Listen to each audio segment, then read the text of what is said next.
Welcome into another episode of the second half draft show brought to you by Couch Potato General Manager. To my, I guess my right, looks like my left, but it's my right. We have CPGM Headley, and right below we have CPGM Drew. Obviously, a very eventful week of college football. Week 6 is in the books. We're going to take a look back. We're also going to take a look forward to another very pivotal slate in week 7. Gentlemen, obviously, we're getting further and further into the college football season. Your analysis is really starting to take form. You have more film to work with. Of course, during the summer, we looked at a lot of last year's film, and now got an opportunity to see some players and how they're approaching things and how they've improved or perhaps they've regressed. And obviously, there's a lot for us to cover, a lot for us to unpack. But I'd like to start with a review of Week 6 and let's talk about Tennessee Volunteers. You know, they're playing at a very high level. They have NFL prospects slated for the 2023 NFL draft class all over the field. And they were at LSU. They were in Baton Rouge, and they took care of business. They dispatched the LSU Tigers, who have been up and down this season. Still, a lot of talent on that Tigers roster, but certainly been up and down. Headley, give me some thoughts as far as prospects that stood out to you. What you think was most pivotal in this particular game? And then, of course, we're going to come back and we're going to have more in-depth conversation regarding Hendon Hooker, the quarterback for the Volunteers. Man, LSU, they were doomed from the start, you know, and they've done this all season. And somehow from the jump, bro, games, they fumbled the open kickoff. Kickoff. They fumbled it. They muffed it. Tennessee scored. Then they punted the ball. Tennessee returned it 58 yards, scored again. Another Hendon Hooker. Before you knew it was 20-0. The game was over. You know, there's no coming back. LSU usually kind of comes back before, but not this week against Tennessee, man. Tennessee's hitting on all cylinders. They're missing their top receiver, missing I think their left tackle got hurt. It didn't matter, man. Hendon Hooker, he looks like he's ready for prime time. Next week, we'll see on Saturday against Alabama. We're going to see if he's ready for prime time. But some prospects that stood out, I'm going to go to Brian Young. He continues to look good. 2.5 sacks, just disruptive. The tenacity he plays with, I like him in the run game. You know, still got to, get some pass rushing moves, some more. But the force he comes with, this guy didn't play high school football. Like, this guy's raw prospect, just playing with just talent out there, and he's getting better and better each week. Yeah, to piggyback off of that, one of the concerns I had with Brian Young going into the season was, he's usually the last guy off the line of scrimmage, and that doesn't usually, that's time being wasted. You know what I'm saying? That you could be applying pressure to the quarterback, to the backfield, all of that. And that's kind of gone by the wayside. Now, Tennessee is one of those teams that likes to run games up front. So that may be a part of why he was, but it shouldn't happen majority of your snaps, unless that's what they're telling him to do. You never know at the end of the day with what the coaches are asking players to do. But that seems to be a thing of the past. He is getting off that line. And like Headley said, I mean, he is raw, but it's coming together. And a coach is going to look at that and say, he's got the heavy hands. He does use them hands. I mean, he be slapping heads and hands and shoulders and everything. Violence in those hands. You know what I'm saying? He got to burst off the line. Just got to refine to get the tools in the tool shed so he can use different things. So keep the offensive lineman off balance. I thought Darnell Wright, the right tackle, I think he's a senior, probably going to see him at the Senior Bowl, has nice movement, can get to the second level with ease. And it didn't matter the defender, whether it was BJ or if it was, I think is it Gale or Gay? Gay. It didn't matter who it was. He fended him off well. And I think also the game plan that Tennessee had to get the ball out quick also helped. Yeah, some of that too. And I guess we're going to do this every week. I mean, whenever we talk about LSU, right? I mean, I don't know that we need to really talk about it a whole lot. Do we? I just want to say, I'm going to say it one last time, unless he show out, right? Yeah, exactly. Butte was top 2, top 3 receiver coming in, and to no fault of his own, outside of the first game, he hasn't been around. You see him out there wearing the number 7. Number 7 is supposed to be that guy, but I think part of the issue is the quarterback, the play call. It's not matching up. You know what I'm saying? And Neighbors seems to be the guy that he likes to throw the ball to. So, that may be, and I don't know what year Butte is, but he may need to transfer, hit that transfer and get him an NIL somewhere else. Nah, he getting ready for the draft, man. He probably practicing his 40. He probably, training for the draft, for the combine. Yeah, do the LSU thing, because those guys typically, test off the charts. Right. And I think that will be his saving grace. There's no doubt about it. His draft stock is taking a hit, right? I think some of it is a lack of engagement. Some receivers are mercurial, right? You have to get them involved early, otherwise they just the focus isn't there. And when the ball does come their way, there's a focus drop. A lapse in focus leads to a drop, and But I also think, to your point, the quarterback play has been shaky. Offensive line play at times not great, and then the play calling. There isn't a concerted effort to get perhaps your most talented offensive player the football. You know what I mean? That isn't acceptable.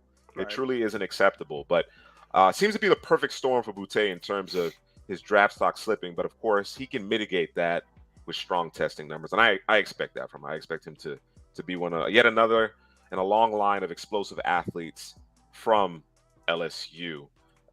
Let's move on. Well, before we move on, I mentioned it before. I want to talk about Hendon Hooker a little bit more, right? And based on what you've seen thus far, and I think that the big litmus test is going to be this week against Alabama.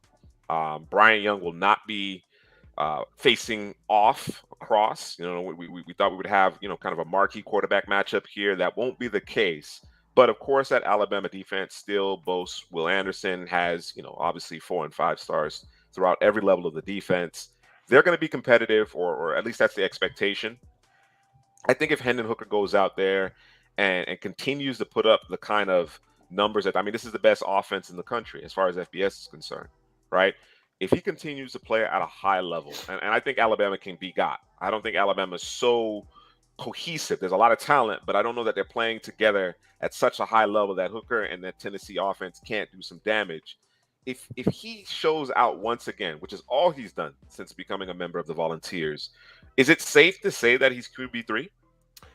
Yeah, I'm going to say so, and here's why. Because if he goes out and he beats a Bama, and then he turns around and he beats a Georgia, and he's going to have to face Bama maybe again, assuming they go to the SEC championship game, all bets are off.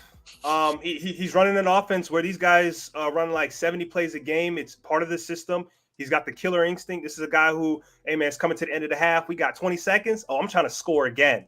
You know what I'm saying? Like the coaching staff has incorporated that or put that in him to say, hey, we want to score every time we have the football. They did it against Florida, did it against LSU last week, and they continue to do it. Looks like he has complete control of the offense. Complete control. Where did he come from? Was it Indiana? Where he came from? Virginia Tech. I'm sorry. Damn, bro. Like, it's a beautiful thing to watch, man. It really is.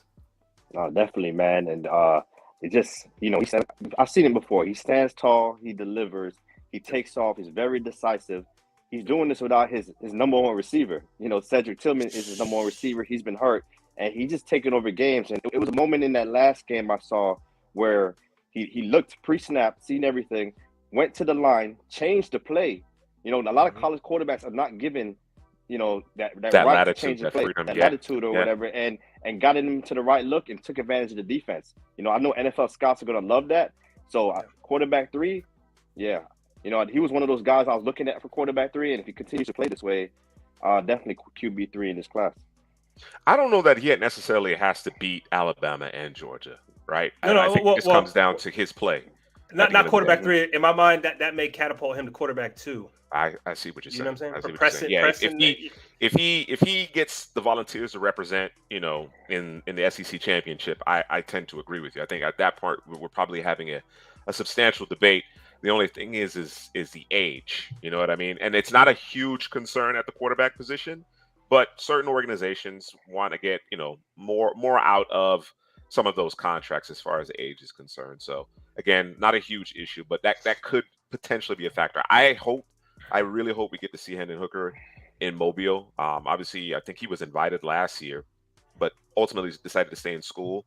I really hope we get to see him, because that on top of a quality season, as long as he doesn't face plan, as long as there's no injury situation, I think he's going to solidify himself as a first-round pick. I think he's definitely headed in that direction. The way he's protecting the football and making plays on a consistent basis. But you go to Mobile and you let those NFL personnel, the area scouts, and you work with NFL teams and coaches, see how you handle yourself, conduct yourself in that environment, in those meeting rooms, so on and so forth. That right there, to me, can really springboard you into that QB2 conversation. All right, let's move on to the Big 12, Drew. Kansas, actually it's TCU at Kansas here. The Horned Frogs visiting the Jayhawks. Unfortunately, Jalen Daniels went down to injury, but we got a big game. We had been waiting on it. He's been quiet. Quentin Johnson. We've been kind of trying to figure out who is receiver one, perhaps after Jordan Addison, considering that Jordan Addison has been your most consistent marquee name at the position. That doesn't necessarily say he's having the best season among FBS receivers, but certainly considering what he did last year, Blitnikoff winner, he transfers to USC and doesn't really skip a beat. Quentin Johnson, he obviously has a different body type here, and he came up big. What do you think of his performance, Drew, and your other thoughts regarding TCU at Kansas? Yeah, finally, bro. Damn, thought we was gonna have another receiver just kind of fall off the wayside. I had him in my top 5. I'm like, damn, I gotta slide him down. But I know going into the season, doesn't have the best quarterback. I know last year, same thing, didn't have the best quarterback, but he may do with what he got. And TCU, I think they figured it out. Hey man, we got to put him in the slot. We got to move him around. We got to give him the football in any way, shape, or form. And they did that. This is a guy is big playability. Just got to get him the football and let him do his thing. Fast, strong, goes up and gets the ball. And I know, I think me and Headley were having this conversation because I think, did you not say I think he's better in the slot than he would be outside? Yeah, he looks really good in the slot. Yeah. It doesn't surprise me because of the style of type of receiver that he is. But I think he can play outside, but maybe his home is in the slot, So, I just want to let me turn over to these notes. Y'all hear that paper rustling? He said rustling. Rustling. I ain't put it in the. You ain't bookmark your notes, man. Nah, I did, but I didn't. You know what I'm saying? How do you say the corner's name? I want to make sure I don't kill it, bro, because Trevius Hodges Tomlinson. We was talking about him last week, right? We was talking about maybe he can play in the slot. They have him outside and just wondering if he can play in the slot. And one of the biggest things you want to play in the slot, can you tackle? So I went back to my notes. I said, man, I want to make sure I ain't missing nothing with him, man. Got here in my notes, man. I actually likened him a little bit to Denzel Ward. I think he's a little bit above that in terms of his ability. But the big thing for me in my notes is, he be out here making business decisions when it comes to tackles. Yeah. But I know Headley gonna have something to say about that. Not this week. I think he had 6 tackles in the game. And the click and close, he was coming. He wasn't just tackling. He was coming up in there and hitting. I think when he makes those businesses, when the receiver has his hands on them already, and he's like somebody else. I'm a lock in. Yeah. But when he's free and he's able to run, click and close, and come up and hit, he definitely makes those hit. And I just want to talk more about Quentin Johnson, man, because we've been waiting for this, man, the big guy. And I think TCU made an effort to get him targets in space, especially in the slot, ran him horizontally a lot. He's excellent after the catch, physicality, subtle twitch. And he does this Mike Evans thing where he catches the ball with his back to defenders and he just spins really quick, and the defenders misses the tackle, and he creates extra yak after the catch. So definitely, man, Quentin Johnson, a big time performance, and hopefully he continues it because we're looking for that wide receiver 2, that wide receiver 3, and he probably could be it.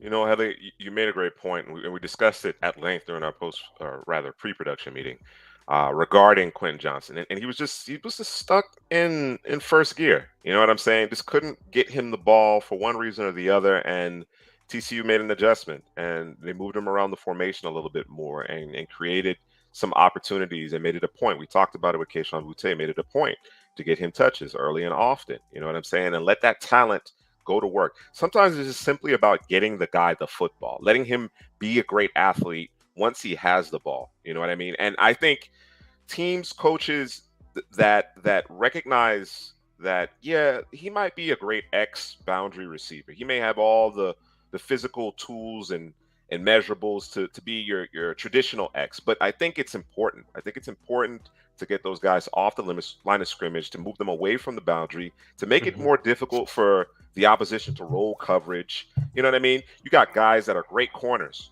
that will travel, but won't necessarily go inside. You know what I mean? And finding those matchups, I think it's important, regardless of how talented the receiver is. You know, despite the fact that he can make plays on the boundary and can win consistently on the boundary, I think you just do yourself a disservice. You're that much more explosive if you move that alpha receiver around. Of course, that individual has to know what to do. Of course, it's much easier to play one position as opposed to learning 3 or 4. So that's important. I want to continue to see whether or not Johnson can continue to live up to the billing and be deployed in that manner. All right. Let's head back over to the SEC, and we're going to talk a little defense. Let's talk a little defense. We have Arkansas at Mississippi State. No KJ Jefferson. We'll talk about your guy, QB over there at Mississippi State, Drew. But Headley, you know, there's a linebacker that you seem to be a big fan of. Both of you actually are. Let's talk about him. His name is Drew Sanders, Arkansas linebacker. He just stands out. I'm not sure if he's leading the nation in sacks anymore, but he was at one point because he could rush off the edge. He could stack and get to the running back, stack and shed easily. He just stands out because, you know, before the season, everyone was talking about Bumper Pool, and he plays next to Bumper Pool, but he's the guy making all the plays. I know they got blown out in this game. But, you know, he has 16 tackles, and I think whoever drafts Drew Sanders is probably going to get a steal, man, because I think he's going to be a plug-and-play starter right away, could play in coverage, could rush the quarterback. He just has all the tools in the shed, and definitely can help the football team at the next level. You think Drew Sanders has a chance to sneak into that first round? If he keeps playing like this. If he keeps playing like this. Yeah, the testing numbers might hurt. You think the athletic profile will be the difference. Yeah. I think that's where it'll come. Because he's like Headley say, he's super versatile and he just keeps. It's one of those guys just keeps showing up. You're looking for a different guy, and his number just keeps popping up over and over. Was he number 42? Just continues to show up over and over. So, and then you kind of get glued to him at the snap of the ball and just kind of watch him do his thing. So, yeah, he is a fun watch. A guy that caught my eye was cornerback Emmanuel Forbes, number 13 from Mississippi State. He's got 4 picks for the year. I think he got a pick in that game. Has good hands, goes up. He's strong at the point of attack. Strong, I call it at the high point of the football. And he's physical. And it's a guy I'm going to continue to watch. I actually watched him the week before, but I was like, I'll put the number in my mind. And if he pops up again, I'll continue to watch him. And he kept popping off. So I'm going to continue to watch him. I'm going to create a profile for him. And maybe we're talking about him next week or in the coming weeks. Will Rogers. Let's get in it. Before we turn the page on this one, Will Rogers. Yeah, as we know, KJ Jefferson didn't play, so that's why we're not talking about him, and it's probably one of the main reasons why they lost. But and they couldn't stop the run. But anyways, Will Rogers, man, what more can I say?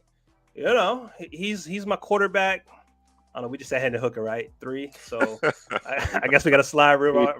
3A, 3B. 3A, 3B. I'll slide him back to 4 because Hendon Hooker coming into his own. With Will Rogers, let me see what I had here. One thing that I really love about him is that he's not trying to make the biggest and baddest play down the field. He's just going to find the open guy. And if that ends up being his safety valve, I'm just going to get it to that guy. A concern that I do have, and it's crept up the last couple of weeks, is he will go through all his progressions.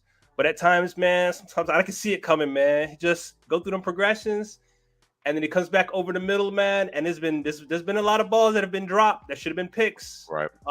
And I'm thinking, okay, maybe he's trying to squeeze it into a window. I look at the throw. I'm like, bro, you can't make that throw. It's not open. It was never there. Like, so that's something to watch, and I know those are the things that people forget where you throw these turnover balls and they end up not being, turnover-worthy throws. Right. And we know one guy that was crazy, that happened crazy, and people kind of overlooked it. Now it's not happening in the league in terms of Patrick Mahomes, but it's a thing to think about because it's something that may come back once he gets drafted. So. Yeah, I think, go ahead, Headley. No, I was just going to add on to the Will Rogers because the thing, I think his limitations are the physical parts of the games, where the arm strength, the athleticism, but the mental part of the game, the anticipation he throws with, just get the ball out of his hands quickly. He's an A+ in those categories. So teams at the next level, they might knock him on the arm strength, the athleticism, things of that nature. Real quick, Jake. That's where I was going next. That's where I was going next. He was thinking the same thing I was thinking. Drew Sanders is a New England type player, meaning versatility, and they're gonna put him in a position to win at every snap. And you ain't wrong. He might be a Detroit Lion as well. Boy, Detroit need a lot of these kinds of guys. They need somebody like them. Yeah. At every level of the defense, they need a guy like Drew Sanders, man. They're really struggling defensively. We should see a very defensive-focused draft class from the Lions. Of course, the quarterback position, that'll be part of the conversation from now until perpetuity, until they actually go with another quarterback. But certainly they need to prioritize defense. Let's talk about Texas at Oklahoma briefly. Obviously, this was a very one-sided affair. A poor showing. I know Oklahoma is going through a transition. Defensively, you would think a Brent Venables coach team would be more effective defensively. It just hasn't materialized. Of course, you want to give him a certain amount of grace, get his athletes in there, but it's still Oklahoma. There's still a certain level of pedigree associated with that. They still get quality football players, NFL talent. They're just not playing well. Texas takes it to them. They get their quarterback back, but I want to talk about Bijan Robinson, man. You know, our RB1 as far as we're concerned to this point in our evaluation. He has a excellent game. I believe 22 carries, 130 yards, 2 touchdowns, if I'm not mistaken. Your thoughts on Bijan Robinson, excuse me, Headley. It's just RB1, man. It's just easy, man. It's like what more can you say about him? Just make a guy miss. That's his best attribute to me. Where it's me and you in the hole. Can you make this tackle? And most times, no. The linebackers cannot make the tackle on Bijan Robinson. And what he does in the pass game also, just route running, hands. It's like he's another receiver out there. So he just has all. I've seen him run over Henry 2-2 one time. So he shows that physicality also in his game. How you say it? Toto? Toa. 2-2. He was 2-2 at the time. You call him 2-2 there, but man. Bijan just has everything. You know, once he gets on the edge, it's lights out, man. He's hard to contain on the defensive side of the football. He's just hard to contain. Yeah. And talking about you know, Brent Venables in terms of that defense, he doesn't have the pieces he wants. You're talking about an ACC guy converting over to the Big 12, and you're trying to fit these pieces into a square peg round hole type of thing, and it's going to continue. And it's unfortunate, but you know, that's Big 12 football. You know, and I don't know what else to say about Bijan Robinson, man. Yeah. He's RB1. I mean, he might be. I guess we're gonna talk about it later, but he might be. You know. Yeah, we'll get to that. Save that. I do want to broach the subject, and you can check out the video on the channel at Couch Potato General Manager, the YouTube channel. Be sure to like, comment, and subscribe. We talked about the running backs at length last week, and in terms of your preliminary rankings among the running backs, we limited it to the top 5, and of course, Bijan Robinson, you both had him first overall. Headley, you kind of likened him to what I think people thought Reggie Bush would be at the next level. And I certainly can see that in terms of his versatility, what he can do in the open field, the ability to make guys miss. I think that's probably what I covet the most out of running backs is as far as being a ball carrier. I think being able to make guys miss is paramount. And Drew, you likened him to perhaps being what people thought Saquon would be. And considering what Saquon has done this particular season, we've always known that he just has incredible ability to make guys miss, a la Bijan Robinson. But at his size and speed, you know, we haven't necessarily seen something quite like that at that size. We always wanted to see him get that tough yardage, run behind his pads a little more. And Bijan Robinson has a physicality to him that we're seeing more out of Barkley as of this season. I didn't see that in previous years. I know there's been some injuries, but that was not a hallmark of his game.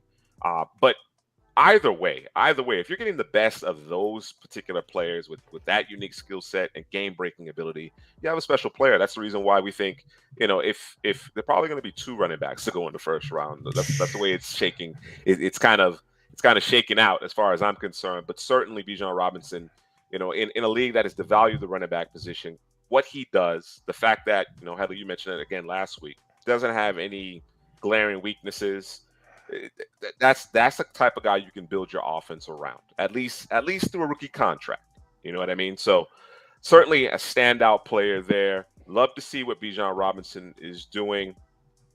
You guys got anybody from, there is Jordan Whittington, the receiver that I like. I thought he played fairly well in this game as well. But certainly the headliner here was Bijan Robinson. Anybody from Oklahoma, worth their salt in this one?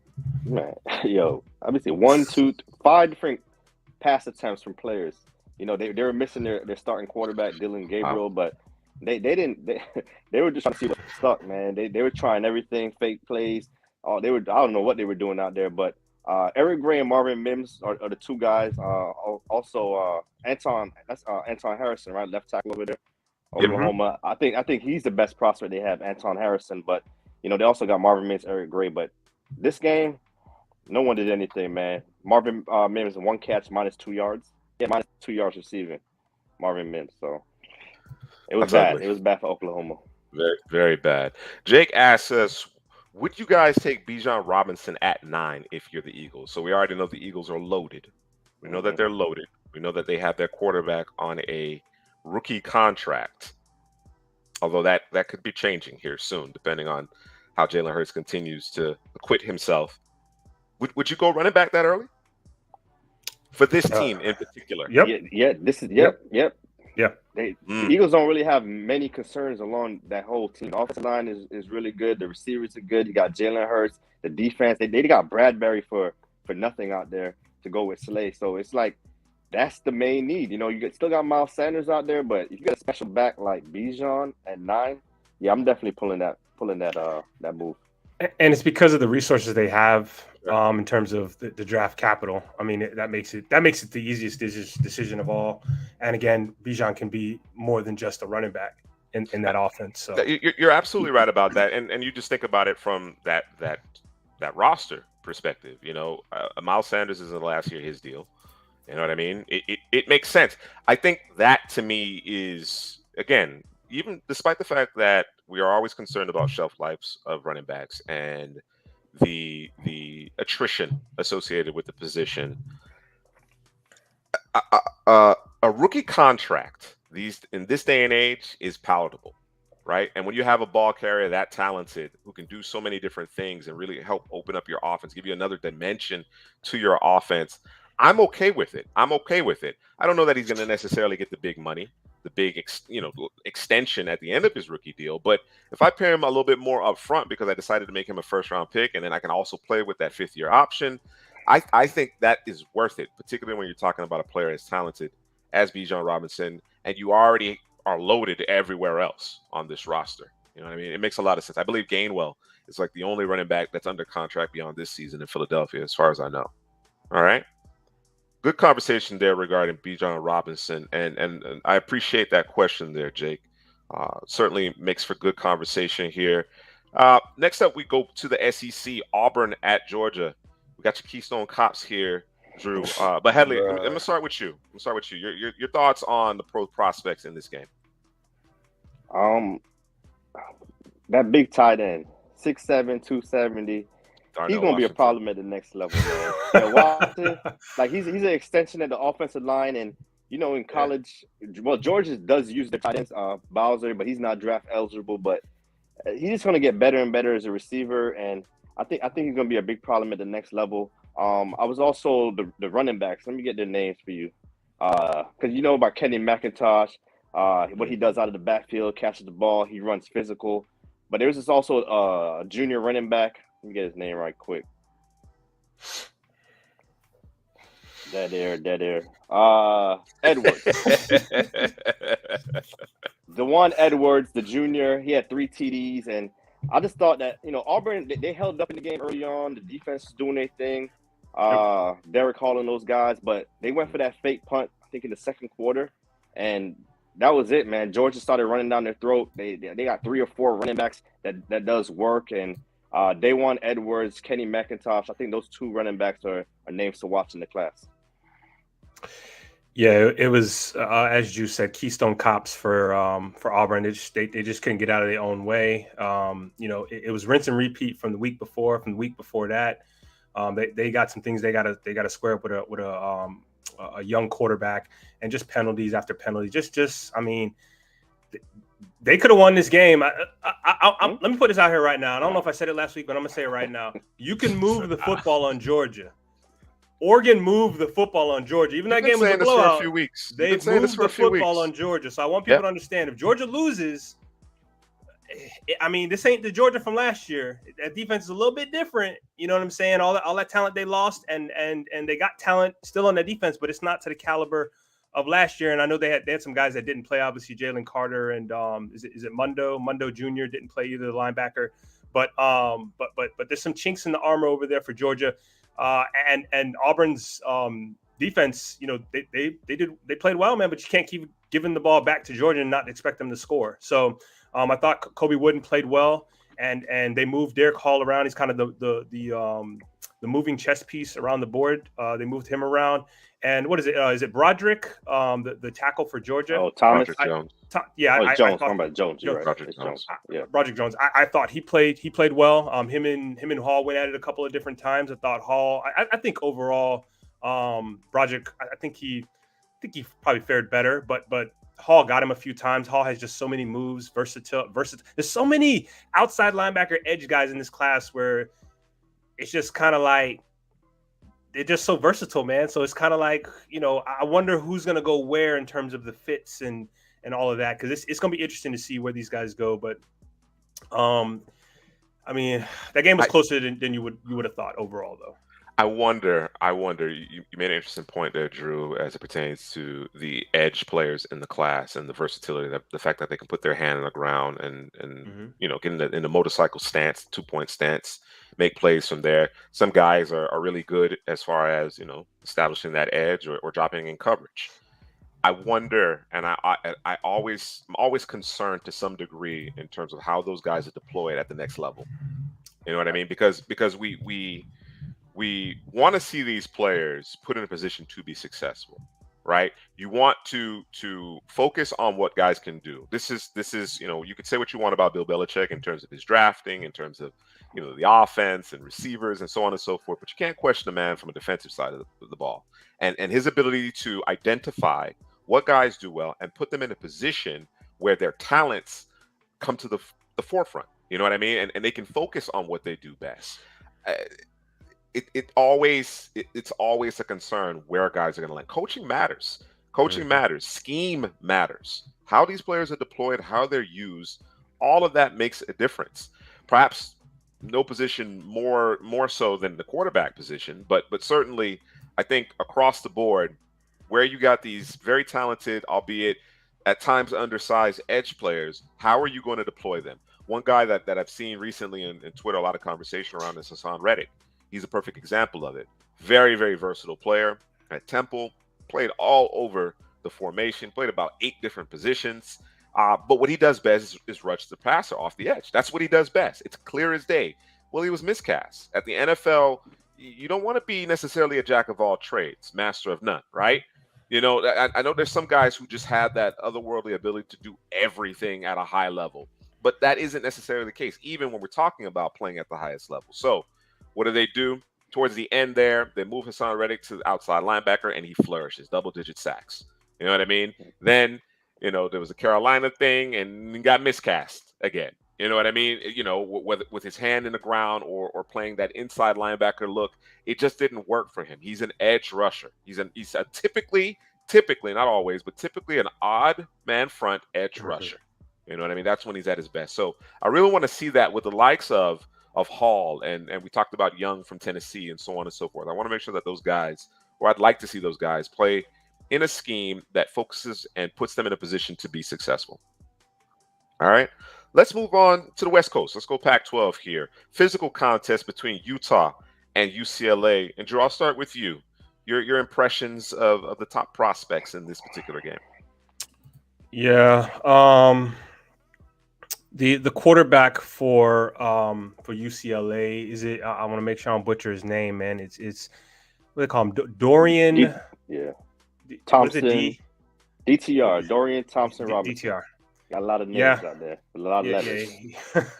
Yeah. He does. DTR. You know about Anthony Craig? You know about Sean Anthony Craig? Yeah, bro. A lot of names. lot of names, bro. He just continues to improve. He continues to be a name to continue to watch. And he continues to play in big games and perform. Last week or week before it was Washington. This week or 2 weeks ago it was Washington. Last week it was Utah. And we might be heading for a crash course with them in USC. You know, Caleb Williams going against DTR. Another guy that showed out for me is Jake Bobo. You know, boy. Yeah, that's my boy. That was the honorable mention last week, and he got 2 touchdowns this week. He didn't get many catches, but the catches he got they were 2 TDs, red zone. Who he beat? Clark Phillips III. Yeah, man, that's the guy with the most picks. Top PFF corner last week, or I don't know in college football at the current moment. Got him. He's among the highest rated. Yep. It just speaks to his short area quickness and his savviness to be able to make things happen and get separation in the red zone, and that's something that teams will covet. Yeah, I think DTR Dorian. That's a name we got to keep watching, because if he was in the SEC, pretty much if he was in Tennessee and he was Hendon Hooker putting up what he's doing, we'll be talking about him like we're talking about Hendon Hooker, because he continues to ball. I think he just broke the career leader passing touchdown for UCLA. Brett Hundley's record. He had 299 yards, 4 TDs, ran for a score, and they're undefeated. Chip Kelly has 9 straight wins for UCLA, and like you said, Drew, I think it's a crash course, man. Them and USC, they look like they're going to be battling for that Pac-12. Other guys, Zach Charbonnet, 198 yards rushing, choppy feet, big, runs physical. He's not Nick Chubb, but he runs with that same style where he's not going to run out of bounds. He's not running out of bounds. He's cutting back in. Chubb find a guy. Speed, and Chubb is just smoother than him, but he got that physical. It's a Lamborghini. Yeah, Chubb is a Lamborghini. Chubb's a Lamborghini, but he just got that physical nature to him, and his feet are really quick for a big man. Another guy I watched, Clark Phillips III. They had him in zone a lot. Real twitchy, ball skills. He took a pick 6 back to the house. Yeah, he played a lot in the nickel. He has a matchup we're going to talk about soon with Jordan Addison coming up next week. But he really showed out. I like him a lot in zone. In man, like you said, Bobo beat him for that touchdown, but he's really good in zone. And the tight end, Dalton Kincaid from Utah. He does it all, man. He could block, he could run routes, he has short hands, he goes across the middle. He kind of reminds me of Zach Ertz, Dallas Goedert type tight end, where they could do pass block and athletic, run after the catch also. So I think maybe tight end 2 behind, because you know who tight end 1 is, Michael Mayer. So we'll see if he could get into that tight end 2 race. The boy at Georgia, the boy at Georgia I talked about also. Washington. He's in there also. Who else I got over here? Phillips. Yeah. Oh, Tavion Thomas, the running back from Utah. Charbonnet, had 198 yards, but Thomas also runs physical. He kind of is he's like a 2-down back. He's not really using the passing game or pass protection. Doesn't really look comfortable there, but big, physical guy that could carry piles. So it's a name to watch. Another running back, Tavion Thomas. All right, let's go back to the East Coast here. We have Clemson at Boston College. I'm not going to spend a lot of time on this particular game, but Drew, I know there were a handful of players you wanted to mention here. Yeah, I'm going to pull up the depth chart. I don't remember seeing Brian Brisset, and the reason why I'm pulling up the depth chart for Clemson because number 5, KJ Henry, number 13, Tyler Davis, number 98, Miles Murphy, number 22, Trenton Simpson, number 33, I don't even know how to say his name, Ruke or Hora. Those guys were in the backfield like 0.25 seconds, bro. I mean, that offensive line for BC was terrible. And it was a concern for me because, I want to find out what's going on with Phil, Uncle Phil. Right. Dracovic. And my man don't got a chance, bro. And he's a guy who will stand in the pocket and take hit after hit, traditional after hit. Like, yo, this man an apology, bro, because he didn't have any time. And you got a guy that he's trying to get the ball to in number 4, Zay Flowers, which he did a couple of times. But I mean, damn, bro. I can't even evaluate the guy. I couldn't evaluate him in that game, so it's gonna have to be a different game. Maybe we'll have to go earlier in the season in terms of where they had success, where they were actually blocking. And I saw a stat where they were actually looking like one of the worst offensive lines. I forget what it was. They were like 130th, 125th, and giving up the sack. Just terrible, bro. So, but I like me some Zay Flowers. Yep. He reminds me a little bit of, and I think we're talking off air in terms of he might be a little bit of a Jordan Addison in his game, just a little bit more twitchy, but maybe not the not as big play downfield player as a Jordan Addison. And DJ, Clemson quarterback. I thought he played okay. Came a little bit down to earth. We would kind of see him ascend. And you know how the stock market go. It can't keep going up. It's got to. Bear market. We hit a bear market. It hit a bear market. It's got to cool off. Oh, it just pulled back. It's a little pullback. It's a pullback. So this DJ pulling back, coming a little bit back down to earth, and I'm looking for him to kind of rise. Tick back up. You know what I mean? Yep. So and again, the concern I have with him is just being consistent. 1 and 2.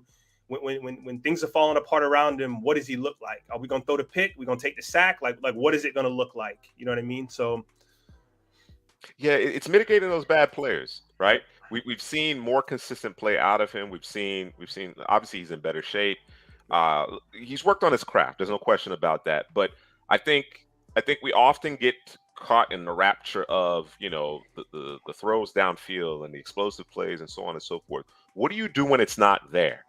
And it doesn't necessarily mean that you create something out of nothing. That's great, obviously, but there are times where it's okay to punt. You mentioned the defense. You mentioned how they were so dominant in terms of the line of scrimmage. You can turn it back over to your defense. You know what I'm saying? You can play a little field position. You have to do that at the next level. You know what I mean? So what do you do to mitigate short fields for the opposition or swings in momentum? I think that's a big part of being a leader and playing the quarterback position. So want to continue to see him grow in that department. We move on to the Big Ten. We have Ohio State at Michigan State. Another game from CJ Stroud. I know people are looking to trying to pick CJ Stroud apart and try flaws, whatever the case may be. Of course, they're going to point to the helmet. Don't scout the helmet.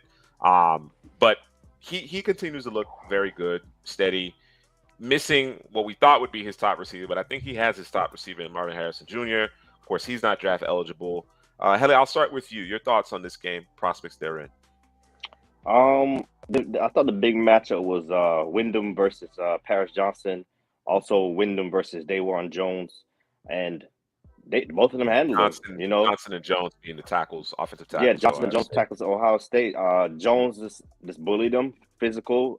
That's expected though, because Wyndham he's not really that strong. He's more of a pass rusher, get after the quarterback. But when he tried those moves on Paris Johnson was there, man. He was there. The athleticism showed out, and we're going to talk about it later. But offensive tackle 1, I think Paris Johnson got that locked up almost because of movement ability, just what he does in the pass, in the run game. But one guy I wanted to speak about, was looking at him closely, Lathan Ransom, the safety from Ohio State. He's a safety with cornerback skills. It was one play, it was on the opposite hash. He kind of acted like he was in a little cover 2, and he just baited him, ran over there, intercepted the pass, and he took over Josh Proctor's job, because it was those 2 safeties at Ohio State, and he's a guy that's showing out, man. He'll come down and thump also, but guys that could cover at the safety position is coveted at the next level, and that's a guy that could go higher than people may not expect. Guys like a Jesse Bates, kind of reminds me of that guy where you could cover, teams are going to try to draft you, and Lathan Ransom, name to watch. Yeah, another guy was Michigan State's wide receiver number 1, Jaden Reed. We talking about Marvin Harrison Jr. He's not anywhere of that ilk in terms of size and going up and get the football athletic ability. But he was doing some Marvin Harrison Jr. type catches in terms of bodies being all over him and him being able to make the catch.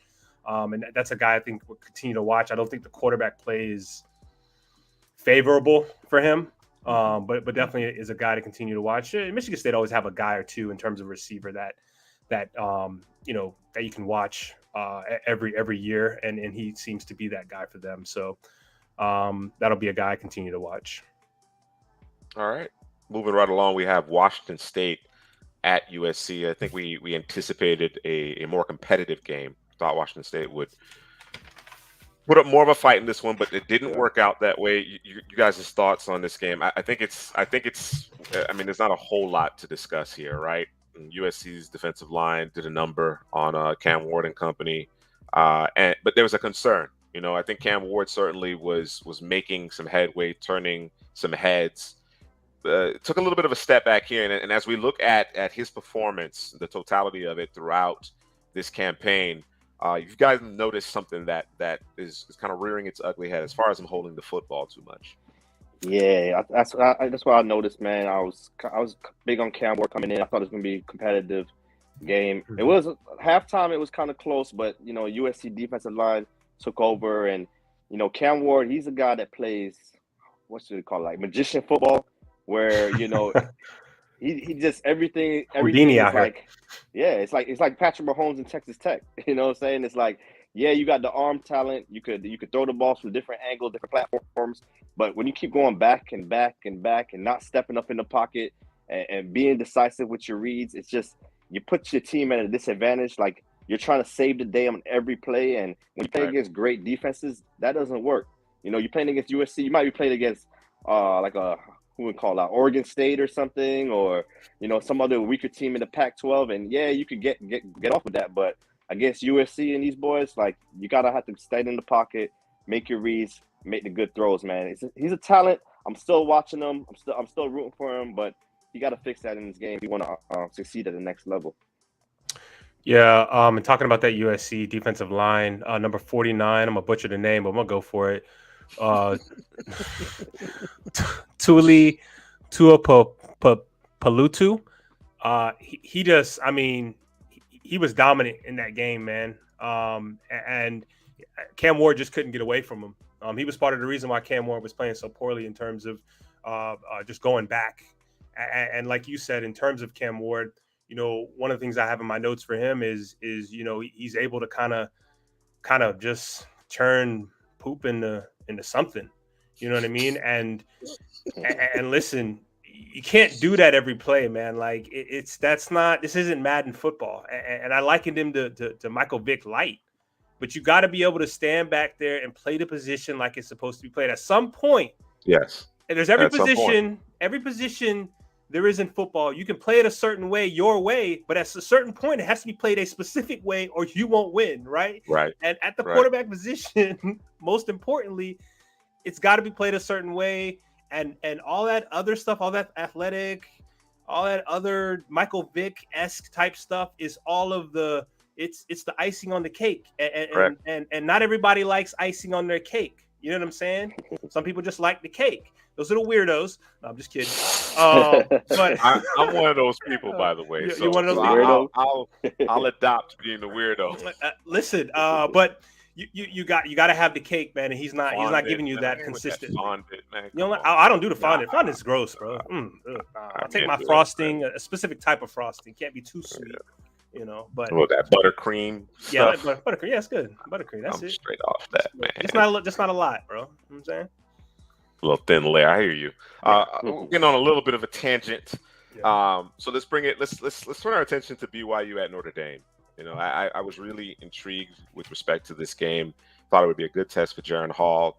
Play was a little bit uneven. You guys thought that there was some peaks and valleys in his play in this game. I want to focus on just a handful of players here, though. Michael Mayer, not a whole lot to really say. He's as advertised. What he does in line, what he does as a receiver is very much what we expect from quality tight ends at the next level, upper echelon tight ends at the next level. Maybe not necessarily the most dynamic of athletes, but We're anticipating a very long and productive career from Michael Mayer.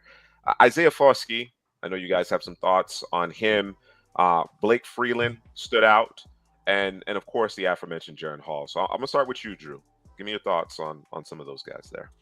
Yeah, Isaiah Foskey. I was just looking for him to develop a little bit more. He has a nice move that I like that he uses. I don't even know if he used it this game. And he kind of disappeared. Early on, he was effective and he was making stuff happen. He was blowing stuff in the backfield. He was being disruptive, and then all of a sudden I couldn't find him anymore. I'm like, damn, is he hurt? Like, what's going on? And I know Notre Dame likes to, keep their guys fresh, but I couldn't find him after a while. Mm. And you talked about Blake Freeland. He did play well. He was hemming up Isaiah Foskey or anybody that was on his side. A guy I thought that actually struggled was Clark Barrington, the guy next to him. Was letting guys just cross his face, man, too much. So it's gonna have to watch him a little bit more. But I know he's one of those guys that possibly could be going, getting drafted high this year in terms of the guard position. And then Jaren Hall, he was inconsistent, but so was his receivers. And I know those guys, both those. Well, I think Gunner came back last week. Or the week before. Yeah, I think this was the first game back with Puka, right? Puka, it was last week. No, this was his first game back this weekend. He was off. He looked off. And Jaren Hall was a little off. First pass was actually a pick. He couldn't step into the throw, obviously, but yeah, man, they were just off, man. They had plenty of opportunity to win that game, by the way, too. They couldn't stop the run in terms of Notre Dame. So. But it was a fun game and an interesting game, but boys just didn't. I guess you're not gonna get the best of every game, but it sucks when a group of core of guys don't show up. Sure. Yeah, and I thought they took the ball out of his hands late in that game. They tried to run for that first down over and over, and Jaren Hall, that's your quarterback. Why are you taking the ball out of his hands? But that happened a few times throughout that game, though, Headley. Sorry to step on your analysis there, but that happened a few times. I saw it early in the game as well. Some decisions, some fourth down decisions. Yeah, you know what I mean. Like it just, fourth and goal to go, right? You should put the ball in Jaren Hall's hands at that point. Definitely. It shouldn't be a run or some kind of ridiculous design, exotic something or other. Put the ball in Jaren Hall. Trust him to make the right play. Yeah. Now. Of course, he's not always going to be, 100% on point, make the right play every single time, but that's your best bet, And I thought early and late, they just didn't necessarily put the ball in the hands of their star quarterback. Definitely. Isaiah Foskey, and Drew mentioned a little bit earlier, but he had 11 sacks last season, and I'm thinking he's going to take another step, but he kind of disappointed, man. We've seen him against Paris Johnson. He did nothing against him. Against Blake Freeland, I think Freeland held them in check also. So those marquee matchups that you look for, those prospects to have good games against, I think he didn't give his best performances. I think he's a liability in the run game. I think you could run at him. He needs to get stronger at the point of attack. Also, who else I have? Blake Freeland. Like, he really stood out to me in this game, in the run game. He had Foskey in the pass game, but also in the run game where the block down, man. He just excels as a backside run blocker. He just creates those natural cutback lanes for BYU. It's just he's just nasty. He's just nasty in there. So I thought, he's going up my board. And we talked about Jaren Hall and Michael Mayer. Just you said, he had advertised. He's just pass game, run game. I like what he does at the top of his routes, the physicality he plays with. He kind of reminds me. I know Drew said Gronk pre-production meeting, but he kind of reminds me of Travis Kelce, another guy where yards after the catch he can do, and just the physicality at the top of his routes. I think that's where Michael Mayer stands out. All right, let's spend a little time on A&M and Bama. We won't spend too much time here, but just want to touch on what you guys may have thought in terms of what you saw from either team, the prospects they're in. Jahmyr Gibbs is special. He's absolutely special. I know we talk about Bijan Robinson RB1. I think Gibbs is making his move. I'm not saying he's there yet. He's making a move. He's separated himself from everybody under him. I think he's definitely RB2, but just the patience. It's just amazing how he presses the hole. He gets skinny. He makes that move, and then the breakaway speed. It's, no Bryce Young, so it's a Jahmyr Gibbs show, and he's really showing out. And I thought Alabama got away with this game. I think Texas A&M could have beaten them easily. The backup quarterback had 3 turnovers. I think they had 4 turnovers in all, fumbling the football. But when they needed somebody, I think Jahmyr Gibbs was that guy, and yeah, that guy's special. Yeah, a guy I want to bring up that we haven't talked about is DeMarco. I think it's Helms, number 2, the safety. Yeah, that dude can close, bro. He can close, and it's quick, fast, and in a hurry, and it's bad intentions. Bad intentions. Yeah. He kept popping up over whether it was in the pass game or if it was in the run game. A-Chain. I meant to mention this last week, and I saw it this week again. Some guys have a jump step.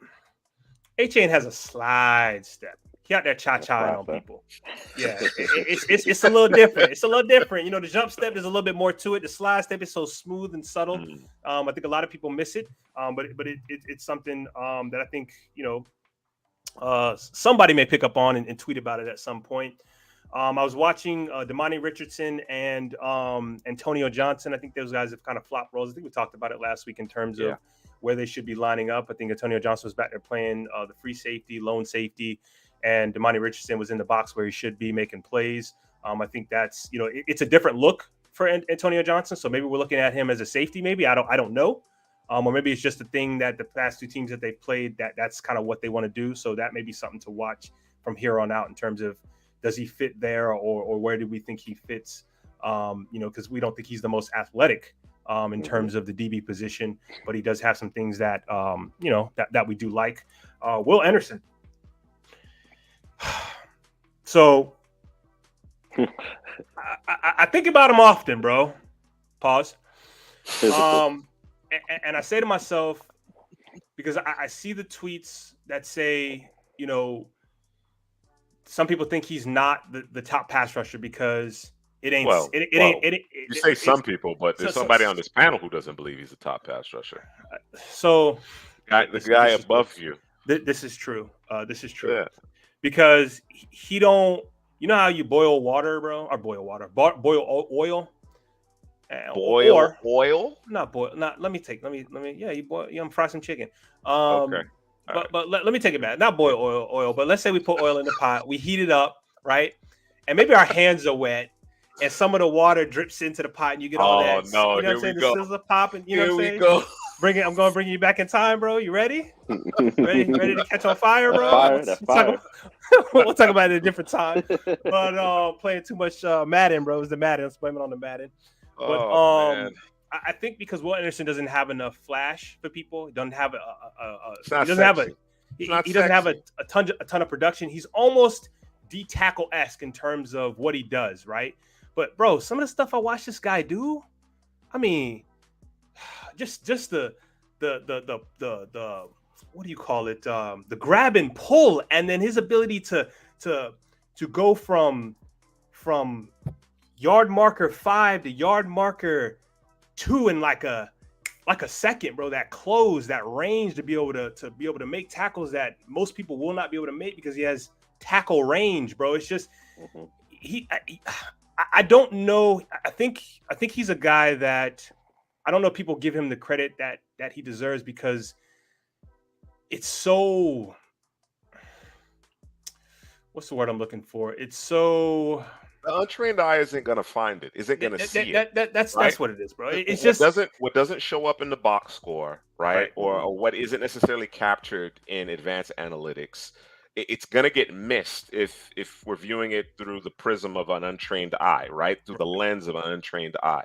So and even individuals that eat, sleep, and drink this have to watch and rewatch and understand that snap to snap, he's doing special things. Yep. It doesn't always necessarily result in a counting statistic, right? And you can get lulled to sleep a little bit because he's not incredibly demonstrative, right? He doesn't scream super twitchy player, whatever the case may be, but just the consistency and the effectiveness. And I said it before when you guys did your way too early mock drafts of 2023, right before the season really truly got underway, he only could go down. It's one of those situations. It's not unlike Kayvon Thibodeau.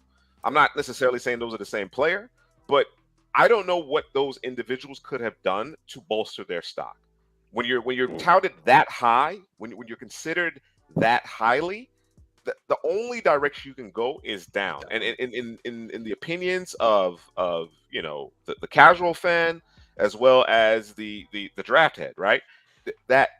You nitpick, you start to nitpick. You know what I mean? And you lose sight of those special attributes that he possesses. He's a terrific football player, but I don't know how much he can do for his stock. There's nothing he can do for his stock at juncture. It is what it is. And let me clean it up though. He's not my number one pass rusher, but he's my number one player. He's a top player after me. I just think that B.J. Ojulari rushes the passer better than him, but what he does against the run, against the pass, it's the completeness of his game, man. I think he's a top player in this class. Yes, sir. All right, we got a couple more games that we want to review here before we get into some honorable mentions. Let's talk Oregon at Arizona. Good boy, Drew. That's my guy, Jacob Cowing. Oh, that boy, a fun watch, man. I kind of forgot what he was like. Turned it on, and instantly remembered. I'm gonna read off my notes because I don't want to leave nothing out. They did play him outside because that was one thing I actually wanted to see. They did play him outside a couple of snaps. He went against Christian Gonzalez, number 0 for Oregon, the cornerback, and Gonzalez followed him a little bit, not the entire game, but I think in particular situations that he followed him. Gonzalez climbing draft boards. He is size, speed. He's got it all, man. And I got some notes for him too. He looks like the prototype. No, he does. Cowing is savvy, subtle, and twitchy. He'll get in your blind spot, like that slot position. That's the savvy right there. That's the savvy, bro. And he got Christian Gonzalez one time with the blind spot, although the quarterback didn't throw it to him. He was open, and he's fast. Play special teams. If you're playing special teams, and I'm not talking about running down, being a gunner. I'm talking about catching a punt, catching a kickoff, making things happen. He can make people miss. He is excitable. And I love watching him, man. And he's number 1 slot receiver for me. Fight me. Somebody can fight me on it. Fight me on it. You know what I'm saying? I'm here for it. All right. Fair enough. We have a question. We have a question from one of our viewers here, David Valentine. Do y'all think Eric Bieniemy will draft O-line for the Commanders if he's announced as their new head coach? So, Ron Rivera out? Couple things to unpack here. Couple things to unpack here. So, one is, to your point, Ron Rivera, which I'm of the mindset that they probably need to move on. I just don't see it. I don't see it. They've given Ron Rivera, control over, player personnel, and I don't think he's the right guy for it. Then, of course, there's been a lot of conversations and debate about Eric Bieniemy and whether or not he's going to get a shot. He's certainly interviewed, and he's widely considered one of the better offensive coordinators, but one of the better coordinators, period, in the NFL. But there have been, run-ins with players, and of course he has a past that has followed him a bit, whether or not he's actually going to get that opportunity. So I think there's a lot of things that need to happen. I had not heard anything recently here with respect to the connection between Bieniemy and Washington. I'd be interested in that. I think that'd be interesting to see. I think they need a quarterback. Yes, they need to address their offensive line, but they need a quarterback. I don't know if Sam Howell is the answer. Carson Wentz most certainly isn't, as far as I'm concerned. And if people disagree with me, they could fight me on that one. I'll go to fisticuffs on that one. So, interesting question, interesting battery of questions there. But I think there's, what's going on with Dan Snyder and there's a lot. It's a lot. PIs and the dirt that's being digged up, and he's under investigation, this, that, and the other. But I agree with the notion that they probably need to replace Ron Rivera, and there needs to be an emphasis on finding the quarterback and protecting the quarterback. So I would expect whomever is in there, whatever brain trust is in there, to prioritize both quarterback and the offensive line. Yeah, I agree, man. Quarterback, corner is another position. William Jackson, issues over there with him. So, but other than that, I think offensive line is definitely something day 2, day 3 they're going to attack. There's a lot of offensive linemen in this class, so yeah, they got to fix that. You know, when I think one of the things that we forget about when we're talking about coach coming in, you know, it's who you're going to bring with you, and it's also how do you deal with people, whether it be your people or it be the players. And I think Eric Bieniemy has a problem with dealing with people, and I think that's the rumblings. And so, you know, I used to hire people, and one of your worst employees would be the people that stir the pot or just don't know how to talk to people. You know what I'm saying? Yeah, and so you cause all this unnecessary friction and between everybody, and then people don't want to be there. And you know what I'm saying? So if that's a thing, I wouldn't even. And listen, Eric Bieniemy might be a great mind in terms of, you know, being a football mind, but if you can't deal with the people part of it, it really doesn't matter. You know what I'm saying? So I don't know that would be the guy. You know, but if he could fix that, you know, hey, let's see what happens. You know, how about a Byron Leftwich? What's your thoughts on that? Leftwich is an interesting one.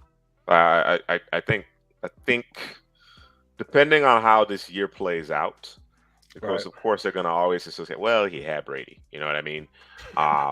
You know, he had BA as his coach, you know what I'm saying? That type of thing. So, but Byron Leftwich was a considered a hot commodity in terms of coaching. Recently, I think, you know, his star has maybe dimmed a little bit, but I think he can rehabilitate that. So it'll be interesting to see. Like I said, a lot of dominoes need to fall in place before Washington really gets focused on what they're going to do about their offensive line. Although that is a priority, it certainly is a priority. Any further analysis on this Oregon-Arizona game? Yeah, you got Alex Forsythe, the center. I thought he played well. He's an easy mover. And me and Headley was talking. Probably should be playing in a zone scheme. We can get him out, moving second level, pulling and all that. Just get that guy moving, man. He played very, very well. The thing about him is he'll give up some ground, and then he'll adjust. Grip strength, get that going, and he may necessarily not, you know, push somebody into the Raptors, but he's going to hold up. You know what I mean? I'm not going to give up too much. I thought Bo Nix, you know, I got to talk about Bo Nix. He looked good, looked comfortable. Every week, bro. If you're going to give him time and not pressure him and make him force him into a bad decision, he's going to find the open guy, and he did go down the field in this game. That's not playing quarterback. No, I'm just, bro. I can't. I'm not leaving him out, bro. It's a trap. Man, I know that's your guy, man. I know he's. No, that's not my guy. No, he's your guy. He's your guy. He's a former SEC guy. Every week, so, yeah, every week. Every week we gotta work Bo Nix into the broadcast, bro. If we're gonna talk Oregon, I'm not gonna leave the quarterback out if he play well. If he play like trash, I'm gonna talk about him too, though. You know what I'm saying? Watch the former lives. You know, I talk bad about him. And Christian Gonzalez, we talked about it, man. The one thing is that, and this may be him being just a little careless. He will let guys cross his face. Now he has the speed to make up for it.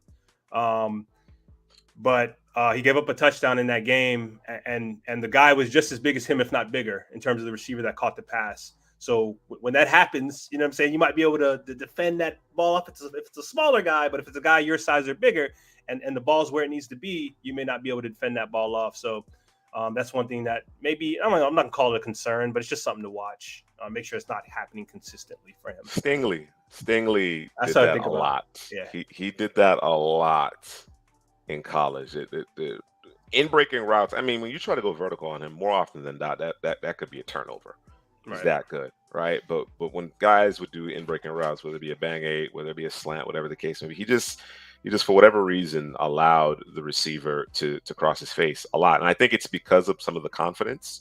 I think it's part technique and just kind of that belief in your own physical skills. I got it. You know what I mean? Whereas there are instances down in distance where you're at on the field that, hey, you know, take away that in-breaking route. That's a layup. That's a layup if you're going to let guys cross your face like that. One more game that I just want to touch on briefly here before we move into, as I mentioned, our honorable mentions and our HBCU standouts. Texas Tech at Oklahoma State. Headley, any players here that you wanted to touch? Of course, we've talked about Tyree Wilson quite a bit on this channel, but Anybody else of particular note? Let me get his name. The defensive end from Oklahoma State. Tyler Lacey. Tyler Lacey. Yeah, he's a guy that's physical edge. I think he can slide inside. He's versatile to play, anywhere from, the edge to 5 to 4. He come in at 3. I think he can do it all. The motor really stands out for me with him. So that's a guy to watch. Tyler Lacey. I think he wears number 89 or something like that. Fact check me on that. Got them weird numbers out there, bro. Yeah, you got them receiver numbers. Yeah, bro. Come on, somebody got to talk to him, bro. That's why you remember his name. Jabari Muhammad, cornerback number 7, Oklahoma State. I think he's a zone cover 3 corner. I think they play a ton of cover 3 over there at Oklahoma State. Yeah. But that dude be driving on the football, and he's about that life. No business decision. He has the size and the closing speed that you want from the position. He was a guy that caught my eye, and I had to just kind of stop and say, okay, I'm going to watch him snap after snap. Tyree Wilson, man. And again, I know we talk about him every week, and this is kind of what I have from him. And I know, people are talking about he might be a first-round pick. I don't know about that. This is a guy who and I know what it is, bro. He's got he's a freak. He's got the size. And he's got some speed, some explosiveness. So it's something you can refine and work. We'll figure out the tools. But a lot of his stuff that I watch, bro, is just it's high effort. You know what I'm saying? A lot of the plays that he makes is high effort. I don't know that he has a plan every play. Not that you need a plan every single play, but more often than not, you got to have a plan most plays. And for me, I don't know that that's the case with him. You know what I'm saying? So. Who else I had here? In the YouTube comment before you go to the next thing, Tyree Wilson. Someone mentioned it, man, and I really can see it now. When he said 5 tech, because he's talking about the Steelers. You're a Steelers fan, and that 5 tech makes a lot of sense with Tyree Wilson because he's not a guy that's going to drop in his face. He got the frame. He can handle the run game, physical, the length. So I could see him as a 5 tech, whether or not a first round talent. We'll see. Maybe the end of the first, maybe he's in there. All right, let's jump into your honorable mentions, Headley. I know you had a few guys outside of these games, these matchups that we reviewed that you wanted to highlight. You wanted to make sure that our audience was aware of their performances. Jonathan Mingo, Ole Miss wide receiver. He broke the single game receiving yards. I think it was Elijah Moore's record. Mm-hmm. He had over 200 yards. He's a deep threat, big play wide receiver. Tracks the football really well. Physical after the catch. What else I have from him? He gets open in zone, easy speed, good stride. I want to see him better at contested catches, but he could get past the defense, and once he get the ball in his hands, he could break tackles. And Ole Miss, they got a lot of offensive talent over there. I know we're talking about Zach Evans. They have another receiver, Malik Heath. He's a transfer from Mississippi State. I noticed him the week before. I was like, who's this number 8? And then last week it was Mingo number 1. So Jackson Dart, I know we're going to be talking about him a lot probably next season, but he definitely got some receivers out there and some running backs. Yeah, I got a guy from the game we were just talking about, Texas Tech, Rashad Williams, number 0, cornerback, 6'3", 195. He was out there bullying just bullying people, bro. Bullying. And the boys, Texas Tech, the boys play zero coverage, leave people out there on an island, and he was out there doing work, man. Now, I will say this, you might be able to get him with a double move or two. Oklahoma State decided not to do that, but it'd be interesting to see what that looks like, in terms of his recover ability and things like that. But he was hemming folks up, and he's also about that life. You know how I feel about corners and being about that life off the edge.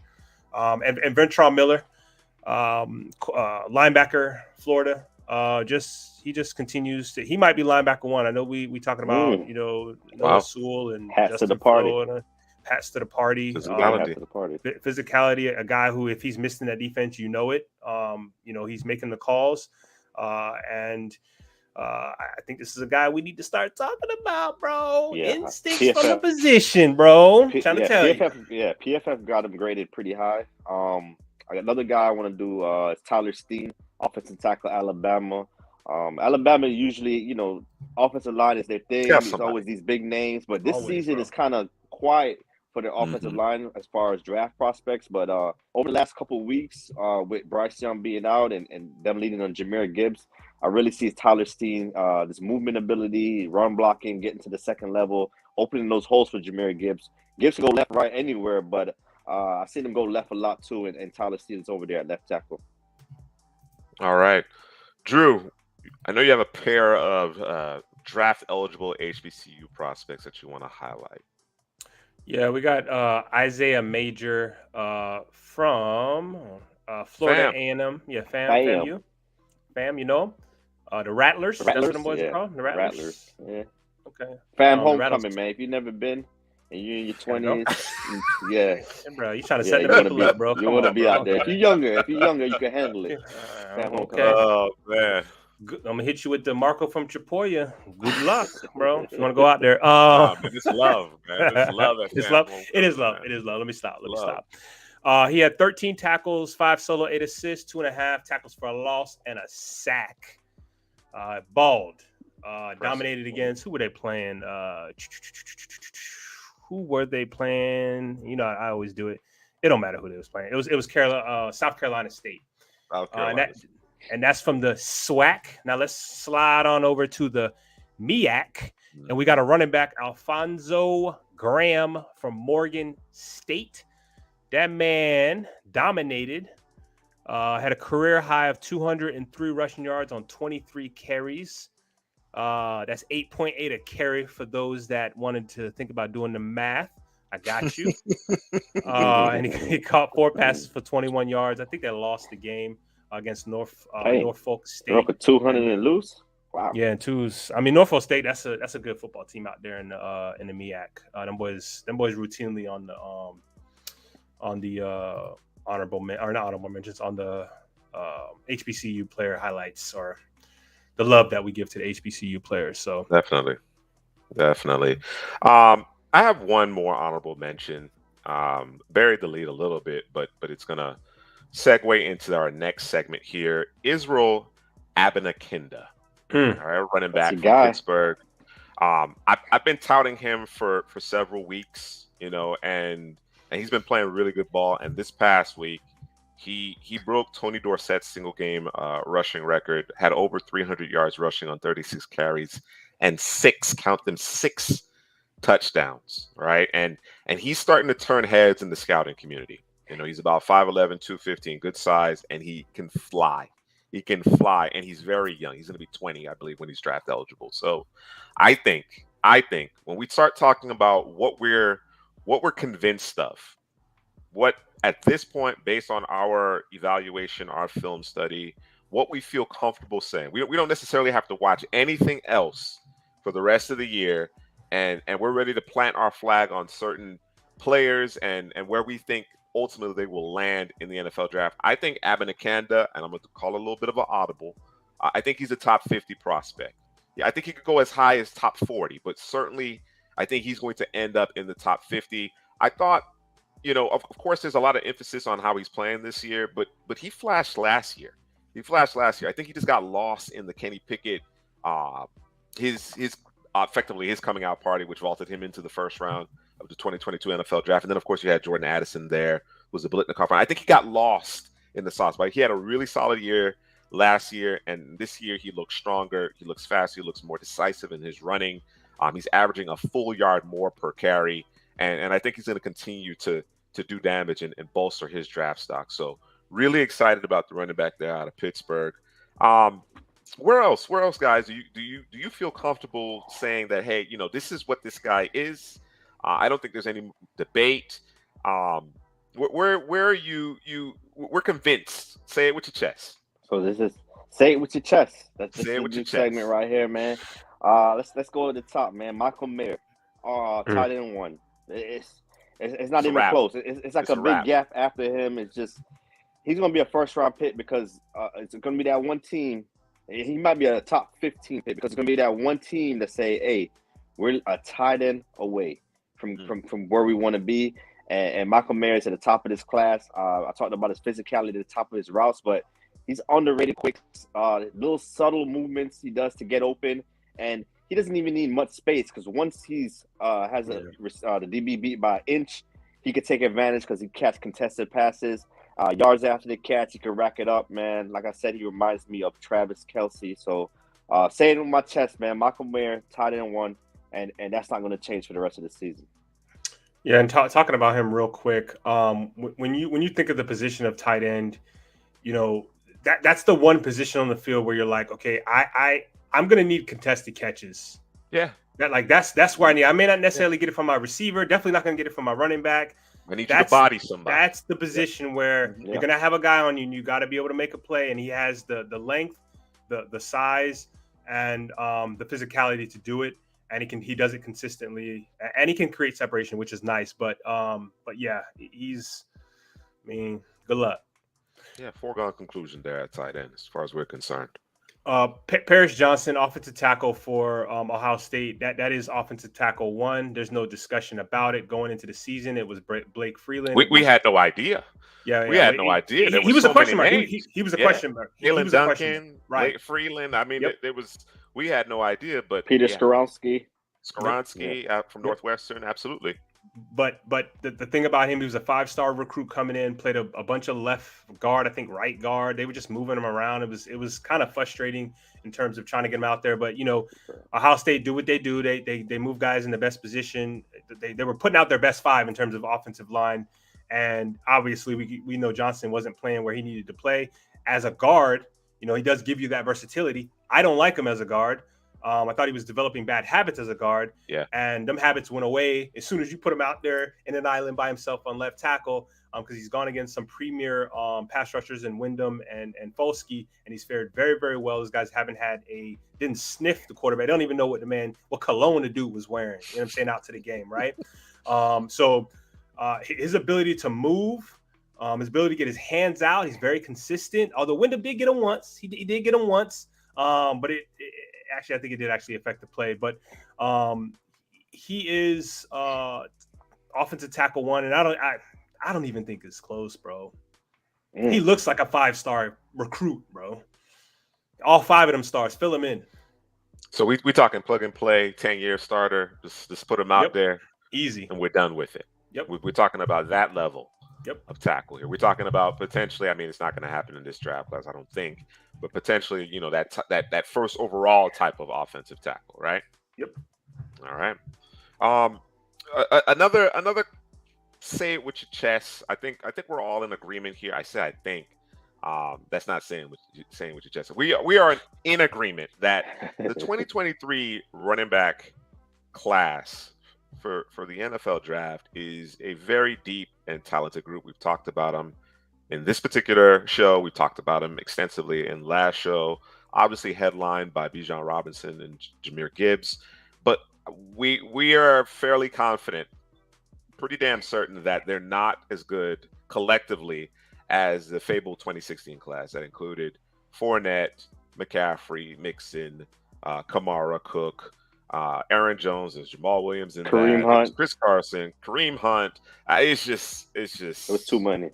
It was incredible class. So not quite to that level, but Drew is saying it with his chest in terms of Bijan Robinson being the best running back in either class. Oh, you need me to speak on it? Yeah. Better than Dalvin, better than McCaffrey. Yep. Better than Kamara. Yep. You're better than all of them. Better than all of them, bro. Have you watched the tape, bro? Tell me a flaw about him. Don't worry, I'll wait. Yeah. Right? Kamara, there was a flaw. McCaffrey, there was a flaw. Dalvin, there was a flaw. Soft tissue. You know how to but with Bijan, there's not a flaw, bro. Now I'm not gonna work because I don't want the man to get injured or nothing, but there's not a flaw. And the icing on the cake for the running back position for me personally is the breakaway speed. Mm-hmm. And he has it. So done and done. Say it with your chest. Say it with your chest. Man. Say it with somebody your chest. Tell me I'm wrong. Say it with your chest. Say what you go ahead, Headley. Go ahead. Whoever drafts Drew Sanders is going to get a steal. It's a steal, man. I don't care what round he goes. Second, third, fourth. first. It's going to be steal. It could be the steal of the draft. It's just this guy. He's everywhere. He's everywhere. He's everywhere. He's everywhere. You know what I'm saying? He's on the edge. He could guard the slot, man. He could do it all, man. He comes downhill. Yeah, he's gonna be a steal wherever he goes. I know Jake said the Patriots. I don't want to see him with the Patriots, but if he's there, he'll be the steal there. So yeah, Drew Sanders will be the steal of this NFL draft class. Is he linebacker one among off the ball linebackers? Is he the top guy, or you still giving it Trent Simpson? I like Trent Simpson a lot, but if Drew Sanders keep doing what he's doing, yeah, he could get there. Okay, all right, Drew. Say with your chest about Jacob Cowan. You talked about him. You threatened to fight people over him. Mm-hmm. Say it with your chest. I mean, I always enjoy the players that you're not sure what you're going to see when you go to turn on the tape, and they just kind of blow you away. And he blew me away, and he continues to blow me away. He's the same player that I thought he was going into the season. Watching the tape from last year, and he's the same exact player. I wish he was playing on a team that was better, where you could, and he wasn't. Maybe if he wasn't playing in the Pac-12 in general, or just a better Pac-12 team, getting a little bit more. What's the word?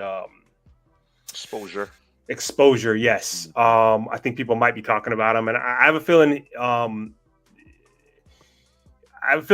a couple of weeks, people are going to be saying he is the top slot receiver. He works so well out of it. To play that position, I think that you have to first. You got to be unafraid because you're going to be going over the middle. Mm-hmm. He has no problem doing that, and you got to be savvy, because you're going up against not just corners. It's nickelbacks, it's safeties, it's linebackers. Sometimes it's even when they get cute, edge players. In terms of defensive ends in a 4-3. So rerouting them and so on. Right. Yep. And he's able to deal with all of that. And he's just, he's excitable, man. And I know Headley got a little bit of pushback. I like Downs. I was thinking of Downs. They got some pushback too. I like Downs. No. Listen. They got some pushback too. No, I got some Downs notes, but I think Cowan got a little bit more power to his game, man. I think Downs, the one thing about Downs is what does he look like when he's pressed? Yeah, he's small. You know what I'm saying? He is small. If he get past you, it's night. But there's corners that are good enough to get their hands on you. And Cowan, to me, he's dealt with that. And you also got that's little release package. No, I'm talking about him, bro. Nah, he ain't play, bro. He doesn't play. No, he gets JSN. He gets JSN until he comes back, bro. He got to show me something, bro. He's another guy you got to watch, too. Right. But the Downs versus Cowing, I think they're similar. His routes, he Cowing kind do of some of lulls that. People to sleep. He like break you off at the stem. He acts like he's not running. Stepping you. Yeah, man. It's just nasty what he does horizontally. I think Cowing may be better vertically. The speed. Downs can get you good vertically too, but I think Cowing might be better vertically. It's gonna be an interesting conversation. I think Jake gave us a little nugget there for some content in the coming months. Here we get closer and closer to the NFL draft. Yes, I imagine we'll be talking about Cowing versus Downs, Headley and Drew going head to head there. So I like it. Let's real quick. Let's power through the Week 7 slate, the games that we're kind of focused on, and some matchups therein. All right, and we're going to start with Penn State at Michigan. All right, Headley, who are you focusing on in this game? I'm looking at Joey Porter Jr., the corner from Penn State, going against Ronnie Bell and Roman Wilson. Porter Jr., we could have talked about the cornerback class. It's a lot of hit or misses over there. Eli Ricks, really haven't seen him. Cam Smith's been hurt. Kelee Ringo, he doesn't get tested. I don't really see him at all, man. But Joey Porter Jr., he's been showing up and showing out. So I want to see him against Ronnie Bell and Roman Wilson. Wilson has the speed. Bell can do it all. So I want to see how he holds up there.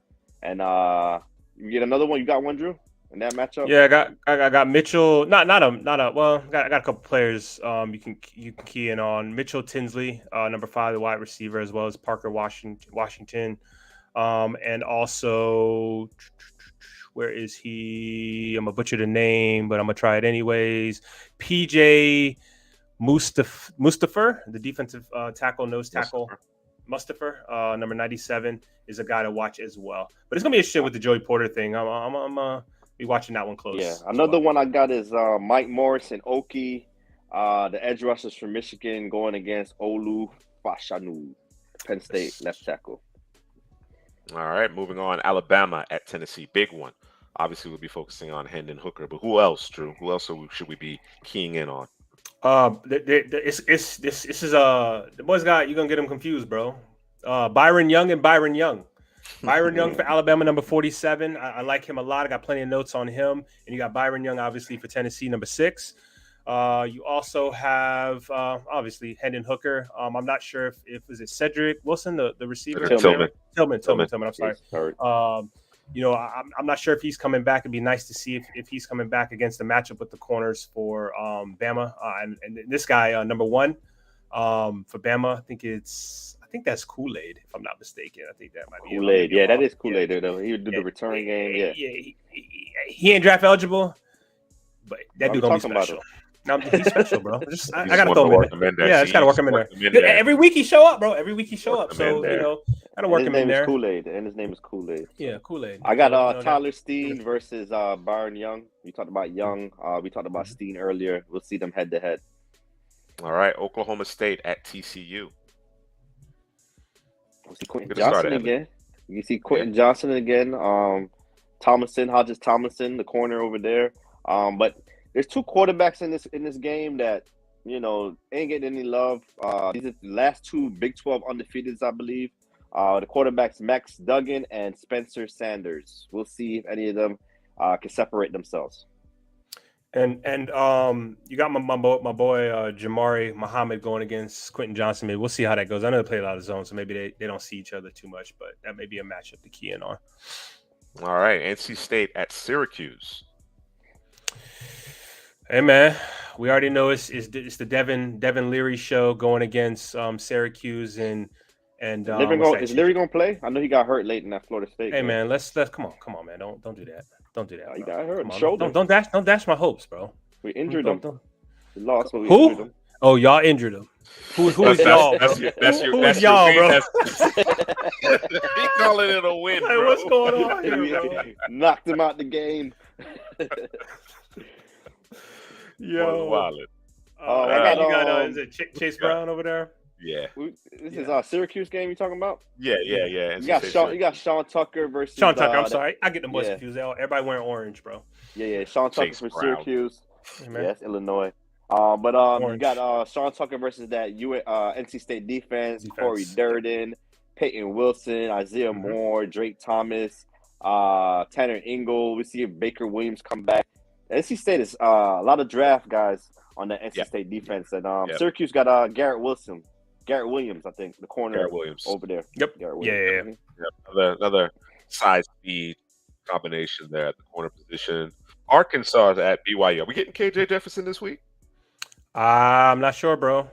This will be interesting from the standpoint of the linebackers of BYU of Arkansas going against BYU, who just is infatuated with the run game. It's just a part of what they do. But that's going to be interesting to see. I expect BYU to win this game, but it'll be interesting to see what that looks like. And more Drew Sanders. I'm watching Jaron Hall. I'm really watching Jaron Hall. I want to see how he comes back from that Notre Dame game. He's playing an SEC defense, so this could be a spotlight game for him to catapult up his way up that quarterback draft board. All right. Arizona at Washington. Let's go out west. Yeah, this is going to be the one where Cowing just blows up. I'm going to call it right here. Washington can't cover. Yeah, Washington, they're not the best, bro. And they've fallen apart the past, 2-3 weeks. The wheels have come off the bus. They're on the side of the road with their thumbs to the side, looking for some help. Michael Penix Jr., we need you to come back. Come back, man. Like, where you at? I think it's the game. He's going to bounce back this game. It's going to be a lot of points. Take the over, bro. I don't know what the numbers are, but take the over. I got a guy, Braylon Trice, the edge, and ZTF, the edge. I don't understand. They don't really play them together at the same time. Yeah, I want to see them strange. rush at the same time on the opposite ends. I just want to see it one time. We got a question. As we're going through these previews, we got a question. We got Jackson Sears asking, who do you think the best wide receiver in college football is? Headley, you obviously, if you've watched the show, you probably know which direction Headley's going in. But Headley, who do you have? Drew, who do you have? I got Jordan Addison. The release, the speed, yards, the after the catchability. If he ain't getting pressed up, he's probably gonna beat you. Like move him around, put him in the slot. I could see. He's not as big as this guy, but I could see some Justin Jefferson in them. How he do last week? He didn't do nothing. Okay, all right. Okay. My guy from SMU, Rashee Rice. I mean, he just nice, bro. I mean, that's my number one receiver. There you have it. All right. LSU at Florida. Drew. I didn't even know they was playing, bro. I mean, I didn't know, bro. I'm not following Florida as much as I have in years past with all these games, bro, that we be watching, bro. Prospects. This is it's that Pac-12 after dark. Got you. Yeah. You got Cowling and Bobo out there, bro. Cowling and Bobo, you know. We can go back to the well on this. This is BJ Ojulari. We have Gay on the other side, number 11 edge. We have for Florida, and that was LSU for Florida. Oh, and we got Keyshawn Butte over there as well. Florida, we got AR, Anthony Richardson, of course. You have Ricky Parcell. Hit me down in the comment section. Probably butchered the name. Number 1, you have Justin Shorter. You have Ventron Miller. You have Brenton Cox, and you have Trey Dean. Dexter. No, come on, bro. Why you got to know his name? Trey No, Dean. it's not, bro. Stop. Absolutely. Number 2 and number 0. I would never speak of them, bro. Never speak of them, bro. No, bro. I'm interested in Osiris Torrance against that LSU front. I think Torrance is a 54, big boy, a bully. Yeah. We'll see how he fares against that LSU front. All right. Clemson at FSU. Headley. You going to get this upset? We need a win. Come on. I need more than a win, bro. Man. I need a prayer. Hope and a prayer. The running backs playing. Trey Ward, he got hurt last week. Oh, man. Clemson, man, we know Tyler Davis. We see Brees comes back. Miles Murphy. KJ Henry, 22, Trenton Simpson, Florida State got some linebackers out there. I like all the Florida I like what I see from those backers at FSU now. They flying around. Let me get their names for you, man. I know about Deloche, number 4, Briggs, number 6, and Tatum Bethune, number 15. Don't forget about Jamie Robinson, number 10. He flies around from the safety. All right. Mississippi State, Kentucky. Are we getting Will Levis? I believe we're getting Will Levis back. I think Will Levis has some work to do. I know the scouting community obviously is enthralled with the traits. That in all likelihood will secure his first round billing, assuming everything checks out from a medical standpoint. But I want to see more. I want to see better. I get it. The supporting cast isn't exactly where it needs to be, but there are elements of the game that he can control. And I'd like to see him continue to grow in that aspect of the game. Who else outside of Will Levis are you focusing on in this particular game? So Mississippi State ran the ball more than they have in the past with that Mike Leach offense. And I don't know if that was just a recipe of, hey, this is working, so let's just go with it, or if that's something that they plan on incorporating. But if that's the plan, it's going to be interesting to see what the defense will do. That is Kentucky. When you talk about DeAndre Square, number 5, JJ Weaver, number 13. I'm missing somebody here. Number 15, Jordan Wright. Yes. And Jordan Wright. It'd be interesting to see what that looks like if they continue to do that. But I expect Mississippi State to win this game. I expect Will Rogers to have another good game. And then we could also talk about Chris Rodriguez, the running back who came back. Continue to watch him as well for Kentucky going against the Mississippi State defense. Stanford at Notre Dame. Really, bro? Yeah. Yeah, there's prospects in this game. Foskey. You got Foskey out there. He needs to turn it around. He needs to turn it around. I want to see him have a big game. What's the safety out there? Is it Brandon Joseph? It's Brandon Joseph. Yep. Yeah. Brandon Joseph, the safety. You got Jared Patterson. Michael Mayer, just stay healthy. No, Michael Mayer. Stay healthy. You always forget to say Michael Mayer's name. He's like the first name. It's just like, you know, he's just so good. You just forget about him sometimes. But who they play? Notre Dame versus who? Stanford. Tanner McKee. Michael Wilson, receiver. Mm-hmm. You got your boy Caillou Blue Kelly, right, out there in the corner. Yeah. And I think his star has diminished a little bit. I think he has some work to do as well, because there's a lot of cornerbacks. It's a muddled group. You know what I mean? I don't think there's a consensus number 1, 2, or 3. So there's still an opportunity to kind of jockey for position here, but I think Caillou Blue Kelly has some work he needs to do to get back into that conversation among the top corners in the country. Yeah, and finally, we'll stay out west here. Finally, USC at Utah, big matchup here. Yeah, this is the game I'm watching right here. I mean, you got the matchup of the matchup. Jordan Addison going against Clark Phillips. You also have Andrew Voorhees. I think he's a guard for USC. I watched him last week. I thought he played well.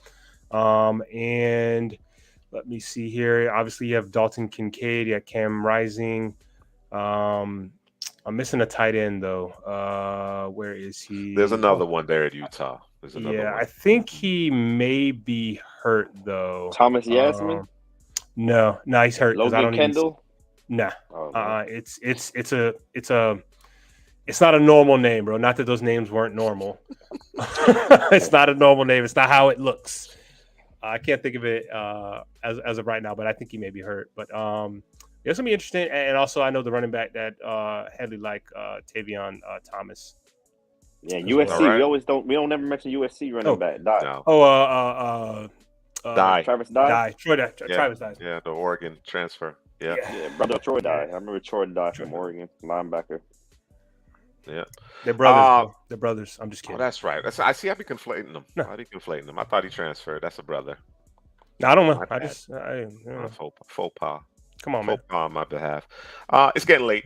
That's gonna do it. That's gonna do it for this episode of the Second Half Draft Show, guys. Thanks for all of the interaction. We love the questions. We love to chop it up.